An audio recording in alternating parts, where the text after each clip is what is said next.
കാണൂ പരസ്യരഹിതമായ ഏറ്റവും പുതിയ എപ്പിസോഡുകൾ.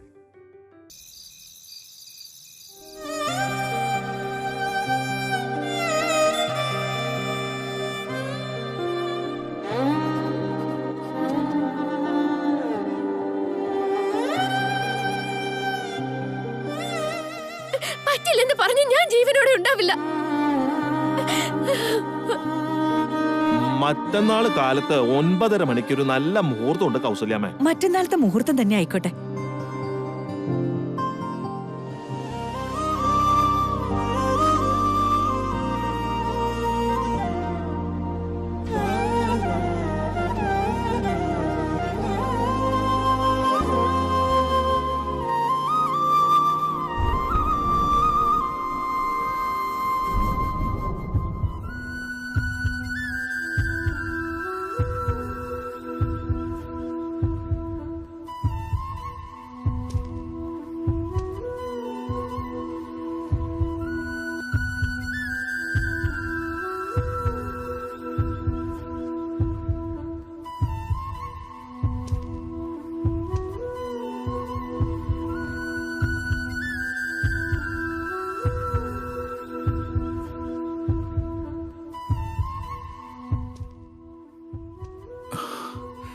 മറ്റൊരുത്തിയുടെ മുമ്പിലേക്ക് എന്നെ നിഷ്കരണം വലിച്ചെറിഞ്ഞു കൊടുത്തിട്ട് അവന്റെ അവസ്ഥ എങ്ങനെയുണ്ടെന്ന് അറിയാമെന്നാണോ വൈദേഹി?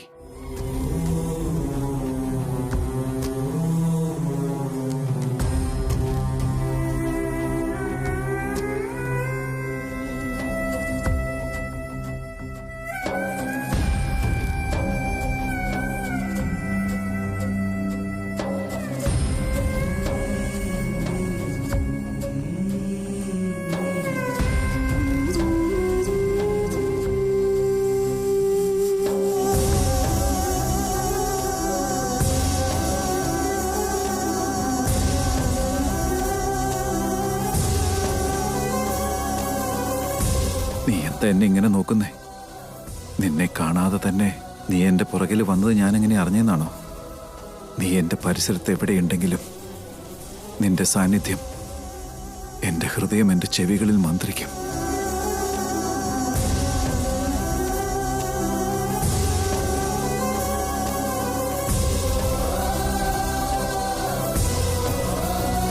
പക്ഷേ ഇതിനു മുമ്പ് എന്റെ ഹൃദയം നിന്റെ സാന്നിധ്യം അറിയിക്കുമ്പോൾ എന്തെന്നില്ലാത്തൊരു സന്തോഷവും ഉത്സാഹവും തോന്നാറുണ്ട്.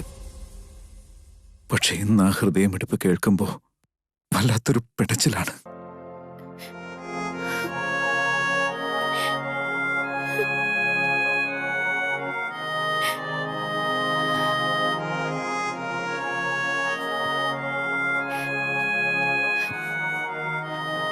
എന്തൊക്കെയാ വൈദേഹി നമ്മുടെ വീട്ടിൽ നടക്കുന്നേ? കാര്യങ്ങളെല്ലാം അവതാളത്തിലായിക്കൊണ്ടിരിക്കുകയാണല്ലോ. എന്നും എന്റെ ബലമായിരുന്നു എന്റെ കുടുംബം. പക്ഷെ ഇന്ന് ആ കുടുംബത്തിലുള്ളവർ തന്നെ എന്നെ ചങ്ങലക്കിട്ടുണ്ട് ഇങ്ങനെ തല്ലി ചതച്ചോണ്ടിരിക്കുന്ന എന്തിനാണ്? ആരെയും ഒന്നും പറയാൻ പറ്റില്ല ദേവേട്ട. സാഹചര്യങ്ങൾക്കൊത്ത് മനുഷ്യര് മാറും.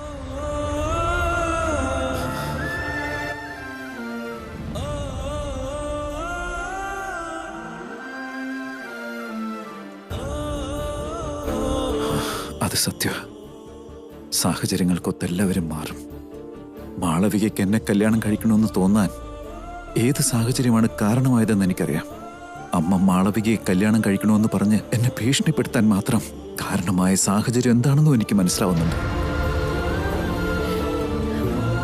എന്നിരുന്നാലും ഈ സാഹചര്യം എങ്ങനെയൊക്കെ മാറി മറിഞ്ഞാലും മറ്റൊരുത്തിയെ കല്യാണം കഴിക്കണമെന്ന് നീ എന്നോട് പറയാൻ പാടില്ലായിരുന്നു.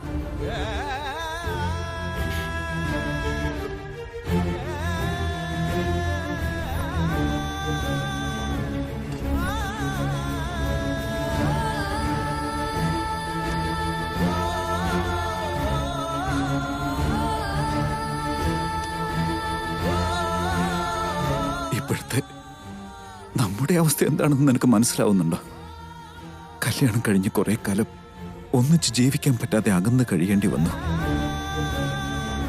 ഭാര്യ ഭർത്താക്കന്മാരായിട്ട് ഒന്നിച്ച് ജീവിക്കാൻ തുടങ്ങിയിട്ട് 10 ദിവസം പോലും ആയില്ല. അപ്പോഴേക്ക് ഇങ്ങനെ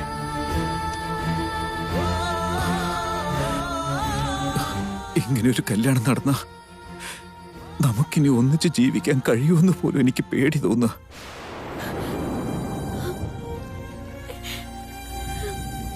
നമ്മൾ ആർക്കെന്ത് ദ്രോഹം ചെയ്തിട്ടാ വൈദേഹി? ആ ദൈവം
എത്ര വലിയ പീഡനാണെന്ന് എനിക്ക് മനസ്സിലാവുന്നുണ്ട്.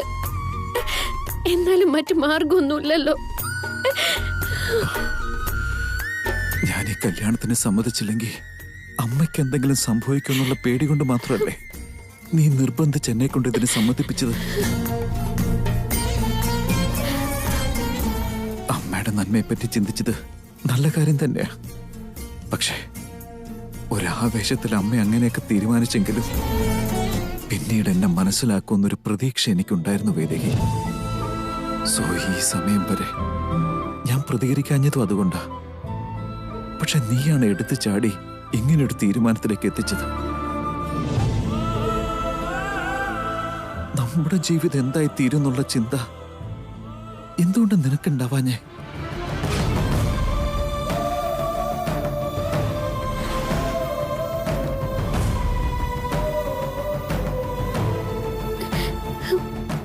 ചിന്തിച്ചില്ല ദേവേട്ട, ചിന്തിക്കാനാവില്ല.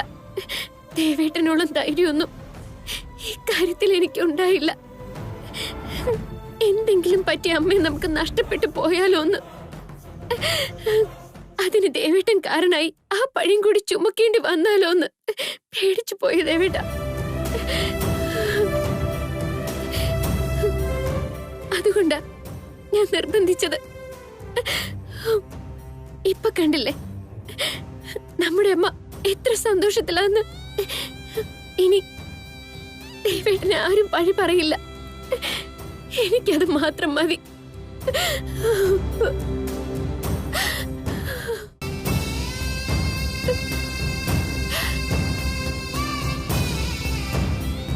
നമ്മൾ തമ്മിലുള്ള ജീവിതം എന്തായി തീരുമെന്ന് ഞാനിപ്പോഴും പേടിക്കുന്ന വൈദേഹി. എന്നെ ആരും പഴിചേരാതിരിക്കാൻ വേണ്ടിയാണോ നീ ഇങ്ങനെയൊക്കെ ചെയ്യുന്നേ? എന്നിട്ട് ഇപ്പൊ അമ്മയ്ക്ക് കുഴപ്പമൊന്നുമില്ലല്ലോ അല്ലേ? നീ വാ, നമുക്ക് അമ്മയോട് ചെന്ന് പറയാം. ഞാൻ പറഞ്ഞ അമ്മയ്ക്ക് മനസ്സിലാവും, അമ്മ സമ്മതിക്കുകയും ചെയ്യും. നീ എന്റെ കൂടെ വന്നാ മതി. അത് വേണ്ട, വേണ്ട. ഇപ്പൊ ദേവേട്ടൻ എന്തേലും പറഞ്ഞ അമ്മ വല്ലതും ചെയ്തെന്നിരിക്കും. സമ്മതം പറഞ്ഞതല്ലേ, അത് അതേപടി നടക്കട്ടെ. മോളിനൊരാളുണ്ടല്ലോ, നമ്മുടെ ജീവിതം എങ്ങനെയായി തീരണമെന്ന് ദൈവം നേരത്തെ തന്നെ എന്തെങ്കിലും തീരുമാനിച്ചിട്ടുണ്ടാവും. എന്നെ കൊണ്ട് പറ്റുന്നില്ല വൈദേഹി. എനിക്ക് ഈ കല്യാണത്തെക്കുറിച്ച് ചിന്തിക്കാൻ പോലും പറ്റുന്നില്ല. ഇത് നമ്മളെ തമ്മിൽ അകറ്റാനുള്ള ഒരു പദ്ധതിയായിട്ട് എനിക്ക് തോന്നുന്നത്. അങ്ങനെ ഒരു പേടിയൊന്നും ദേവേട്ടന് വേണ്ട. ഇനി എന്തൊക്കെ നടന്നാലും നമ്മളെ തമ്മിൽ ഒരിക്കലും ദൈവം അകറ്റില്ല. ഇതുവരെ എന്തൊക്കെ പരീക്ഷണങ്ങൾ ഉണ്ടായിട്ടുണ്ട്. പിടിച്ചു നിന്നില്ലേ, എല്ലാം മറികടന്ന് ഇവിടം വരെ എത്തിയില്ലേ? അതുപോലെ തന്നെയാ ഇതും.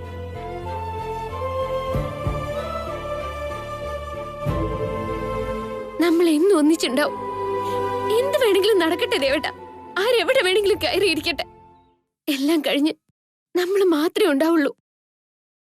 അതിലുറച്ച് വിശ്വസിക്കുക. അത് മതി.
ഹലോ ബേബി, സുഖാണോ മോളെ?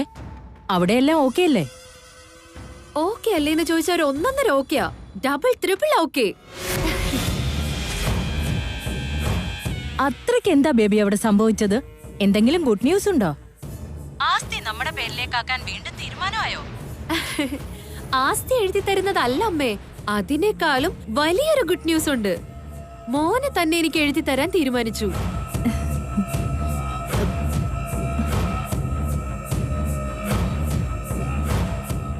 നീ എന്താ പറഞ്ഞ ബേബി?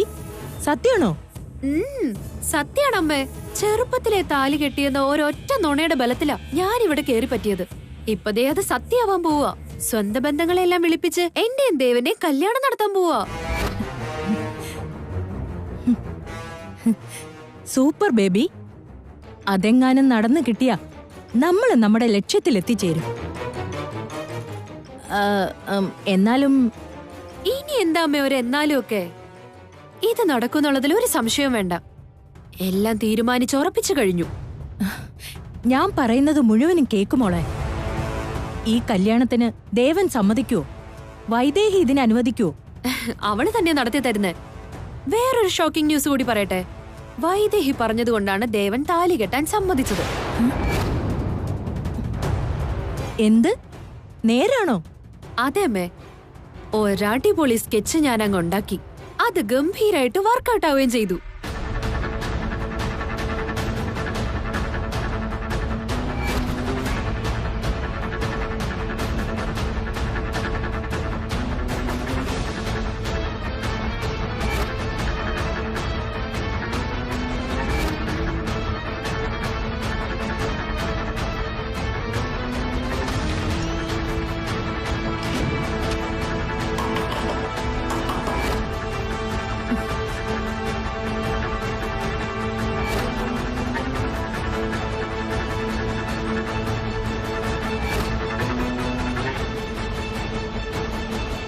മാളവിക കല്യാണം കഴിക്കാൻ നീ സമ്മതിച്ചു എന്ന് പറഞ്ഞല്ലോ. മറ്റന്നാളത്തെ മുഹൂർത്തം തന്നെ ആയിക്കോട്ടെ. ഇതാണ് ആ സ്കെച്ച് അമ്മേ. ഇനി ഈ കല്യാണം എങ്ങാനും മുടങ്ങിയ കൗസല്യമ്മ തൂങ്ങി മരിക്കും. അതുകൊണ്ട് ഇനി ഇതിന് യാതൊരു തടസ്സം ഉണ്ടാവില്ല. ഇനി പറ, അമ്മയുടെ സംശയങ്ങളെല്ലാം മാറിയില്ലേ? No baby. കൗസല്യ നമുക്ക് അത്രയേറെ സപ്പോർട്ടീവായി നിൽക്കുമ്പോ ഇനി ഞാനെന്തിനു സംശയിക്കണം? തീരുമാനിച്ച മുഹൂർത്തത്തിൽ തന്നെ ഈ കല്യാണം നടക്കുമെന്ന് ഉറപ്പായി. യെസ് യെസ് അമ്മ. ഞാൻ കൊതിച്ച ദേവനെ എനിക്ക് സ്വന്തമായിട്ട് കിട്ടാൻ പോവാ. എന്റെ അമ്മയെ അപമാനിച്ച് പടിയടച്ച് പിണ്ടം വെച്ച അതേ വീട്ടിൽ ഇനി തൊട്ട് നമ്മുടെ താളത്തിനൊത്ത് എല്ലാരും തുള്ളാൻ പോവാ. അമ്മ ധൈര്യമായിട്ടിരിക്കെ. Yes baby. ഇങ്ങനെ ഒരു ദിവസത്തിനു വേണ്ടിയാ ഞാൻ കാത്തിരുന്നത്. ആ കാത്തിരിപ്പ് വളരെ പെട്ടെന്ന് അവസാനിക്കും. മുഹൂർത്തം മറ്റന്നാളാ. എല്ലാം ഉറപ്പിച്ചു കഴിഞ്ഞു. എനിക്കിപ്പോഴാ സന്തോഷമായത് ബേബി. എന്നാലും നീ സൂക്ഷിക്കണം.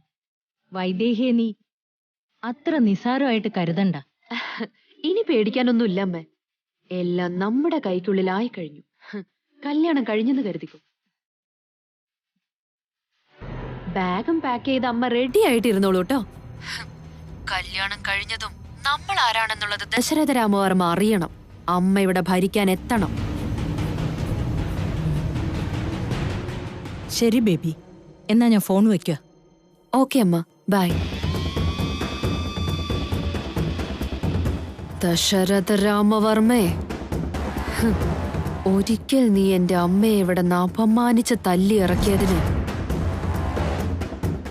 ഇനിയുള്ള നിന്റെ ജീവിതം ഞാൻ അവതാളത്തിലാക്കും. എന്റെ അമ്മയുടെ കാല് പിടിച്ച് നീ കേണപേക്ഷിക്കും.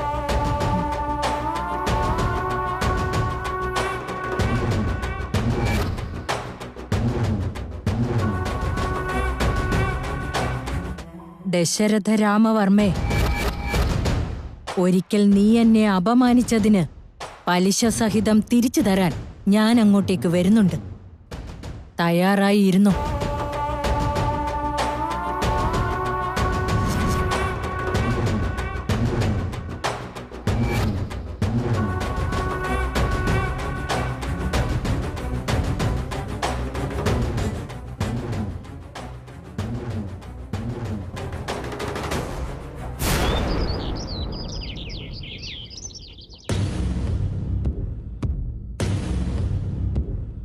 താൻ എന്താണോ ഈ പറയുന്നേ? ശരിയാണ് സർ, കറക്റ്റ് ഇൻഫർമേഷൻ. അത് എല്ലാ വശത്തും എൻക്വയറി ചെയ്തിരുന്നു. അതിനുശേഷമാണ് ഞാൻ സാറിനെ വിളിക്കുന്നത്. ഇതെന്താണോ ഇങ്ങനെ? ഞാൻ എന്തൊക്കെയോ കരുതി, അവസാനം ഇങ്ങനെയായല്ലോ. ഇപ്പൊ നമ്മുടെ പ്രശ്നത്തിന് പരിഹാരം കിട്ടിയോ അതോ പ്രശ്നം കൂടുതൽ സങ്കീർണമായോ? സർ, സത്യത്തിൽ എന്താ സംഭവിച്ചെന്ന് വെച്ചാ താനതൊന്നും ഫോണിൽ പറയണ്ട. അല്ലെങ്കിൽ തന്നെ ഫോൺ ടാപ്പിങ്ങിന്റെ ബഹളമാ. കാര്യം അങ്ങനെ ലീക്കായാലേ ഉള്ള പോസ്റ്റും കൂടി ഇല്ലാതെയാവും. താൻ എത്രയും പെട്ടെന്ന് ഗസ്റ്റ് ഹൗസിലേക്ക് വരാൻ നോക്കും. ശരി സർ. ഡ്രൈവർ, വണ്ടി എടുക്കുക.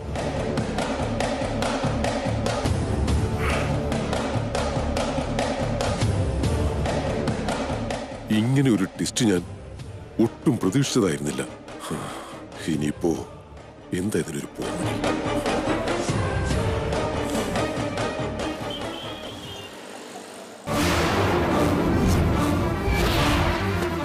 വാട്ട്? വൈദേഹി ദശരഥ രാമവർമ്മയുടെ അനന്തരവളാണെന്നോ?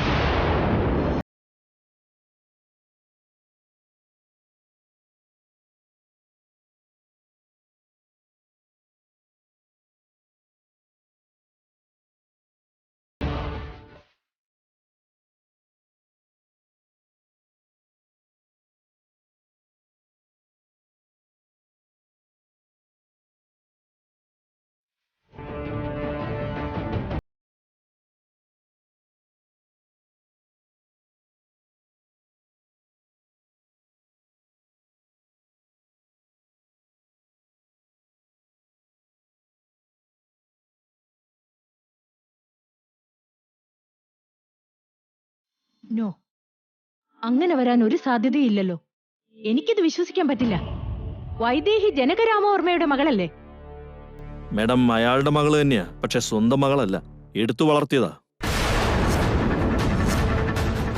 എല്ലായിടത്തും അന്വേഷിച്ചതാ, അങ്ങനെ ഒരാളില്ലെന്ന് പറഞ്ഞിട്ട് പെട്ടെന്ന് എവിടുന്നാടോ ഒരു പുതിയ കഥ? ഞങ്ങൾ അന്വേഷിച്ചതാ, പക്ഷെ ഇപ്പോഴാണ് ഞങ്ങള് ആ അമ്പലത്തിൽ അന്വേഷിച്ചത്.